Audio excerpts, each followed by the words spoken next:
Baiklah, assalamualaikum warahmatullahi wabarakatuh. Di sini saya akan mereaction video perkembangan komputer dari masa ke masa dari teman kita, yaitu Desi Mangsari. Langsung saja. Assalamualaikum warahmatullahi wabarakatuh. Saya akan menjelaskan perkembangan komputer dari masa ke masa. Saya Desi Mangsari dari PMT 5A. Komputer generasi pertama yaitu tahun 1941 hingga 1959. Komputer generasi pertama berawal tahun 1941 hingga 1959. Komputer generasi ini disebut juga sebagai komputer dinosaurus, di mana ukurannya relatif lebih besar mirip komputer induk atau komputer utama. Komputer generasi pertama masih sangat sederhana dan belum kompleks penggunaannya. Hanya orang ahli saja yang dapat menggunakan komputer ini karena sangat sulit dan daya kompetensinya sangat lama. Komputer generasi pertama menggunakan tabung vakum untuk memproses dan menyimpan data. Tabung vakum berukuran seperti lampu kecil. Tabung ini cepat panas dan mudah terbakar. Ribuan tabung vakum diperlukan untuk mengoperasikan komputer generasi yang pertama. Tabung hampa udara sebagai penguat sinyal merupakan ciri khas komputer generasi pertama. Pada awalnya, tabung hampa udara digunakan sebagai komponen penguat sinyal. Bahan bakunya terdiri dari kaca, sehingga banyak memiliki kelemahan seperti mudah pecah dan mudah menyalurkan panas. Panas ini perlu dinetralisir oleh komponen lain yang berfungsi sebagai pendinginnya. Ciri-ciri komputer generasi pertama yaitu komponen elektronikanya dari tabung hampa atau vacuum tube. Kemudian program dibuat dengan bahasa mesin atau machine language yang programnya tersimpan dalam memori komputer, serta programnya masih menggunakan bahasa mesin dengan menggunakan kode 0 dan 1 dalam urutan-urutan tertentu. Ada juga sifat-sifatnya yaitu ukurannya besar dan memerlukan tempat yang lebih luas, memerlukan banyak pendingin atau AC karena banyak mengeluarkan panas, dan proses relatif lambat, serta kapasitas untuk penyimpanan data lebih kecil. Selanjutnya, komputer generasi kedua tahun 1959 hingga 1965. Komputer generasi kedua muncul pada era 1960-an. Munculnya komputer generasi ini ditandai dengan ditemukannya transistor, yaitu komponen elektronik berukuran kecil yang cara kerjanya memanfaatkan aliran muatan elektron di dalam zat padat kristalin. Transistor merupakan ciri khas komputer generasi kedua. Ciri-ciri komputer generasi kedua yaitu komponen elektronikanya translator serta alat semakin besar, tidak membutuhkan tegangan listrik. Selain itu, menghemat ruang. Komputer generasi ketiga juga mulai menggunakan komponen IC atau disebut chip. Komputer jenis ini dapat digunakan untuk multiprogram.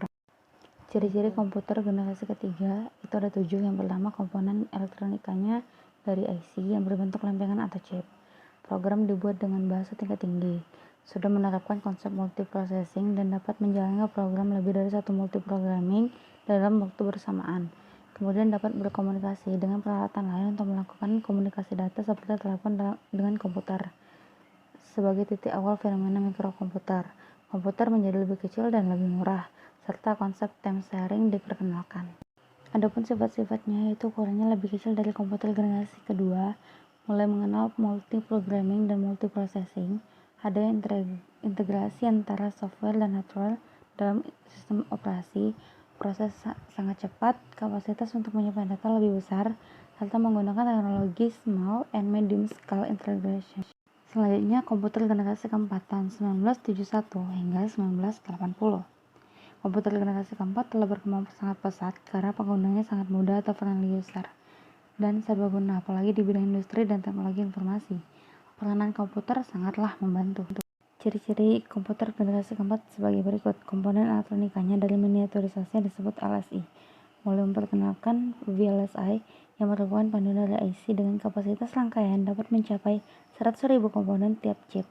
Mulai dikembangkan suatu jaringan komputer lokal yang menggunakan ARPANET. Program dibuat dengan bahasa asing, kemudian telah menggunakan metal oxide semiconductor. Kemudian sifat-sifatnya yaitu ukurannya relatif lebih kecil, sudah menerapkan multiprogramming dan multiprocessing, dan mengenal database management system. Dan yang terakhir, komputer di generasi kelima yaitu di masa sekarang hingga masa depan. Komputer. Nah, di sana dia sudah menjelaskan dari komputer dari masa ke masa, yaitu pada generasi pertama, kedua, ketiga, dan keempat. Selanjutnya dia akan menjelaskan tentang generasi kelima, yang mana generasi kelima itu generasi komputer daripada sampai bangsa sekarang ini. Teknologi memungkinkan pemadatan 10 juta komponen di dalam sebuah mikroprosesor. Komputer ini mulai berkembang sejak tahun 1990. Ini lebih banyak bahasa programming melaksanakan tugas dari suatu bahasa ke bahasa asing. Baiklah, menurut saya video dari Desi Mengsari ini cukup jelas dan sangat mudah untuk dipahami, sangat mudah, dan ini juga dibuat dengan suara yang jelas.